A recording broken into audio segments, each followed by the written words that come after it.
ஒரு சிலருக்கு வந்து ஸ்கின் வந்து ரொம்ப ட்ரையா இருக்கும்.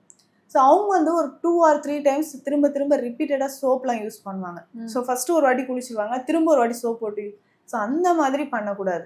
ஸோ மார்னிங் நம்ம வந்து நீங்க ஏதாவது ஒரு சோப்போ இல்லை பாடி வாஷ் நம்ம யூஸ் பண்றோம்னா திரும்ப நைட்ல வந்து பாடி வாஷ் எடுத்துக்கும் பொழுது ரொம்ப மைல்டா இருக்கக்கூடிய பாடி வாஷ் எடுக்கலாம். இல்லைன்னா நம்ம வந்து இந்த நேச்சுரல் பவுடர்ஸ் மாதிரி எடுத்துக்கலாம். இப்போ பேசிக்கா சித்தால வந்து நலங்கு மாவு இருக்கும். சிலர் இன்னைக்கே வந்து பார்த்தோம்னா இந்த பச்சை பயிறு, கடலை மாவு இதெல்லாமே யூஸ் பண்ணி தான் குளிச்சுட்டு வருவாங்க. ஸோ அந்த மாதிரி மைல்டா யூஸ் பண்ணலாம். சிலருக்கு வந்து ரொம்ப ஹேர் ஃபால் இருந்துகிட்டே இருந்துச்சுன்னா இந்த பச்சை பயிரும் இந்த கடலை மாவும் ரெண்டுமே சேர்த்து ஹேர் வாஷ் கூட பண்ணிக்கலாம். ஸோ அவ்வளோ மைல்டா அது இருக்கும். ஸோ அந்த மாதிரி நைட்ல வந்து நம்ம யூஸ் பண்ணும்போது இதை யூஸ் பண்ணிக்கலாம்.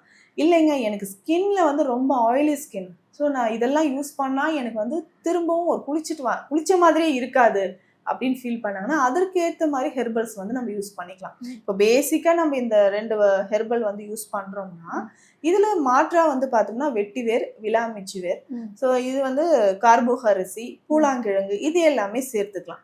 சேர்த்து குளிக்கும் போது அந்த ஆயிலி ஸ்கின் வந்து கொஞ்சம் கொஞ்சமா அவங்களுக்கு வந்து மாற ஆரம்பிச்சிடும்.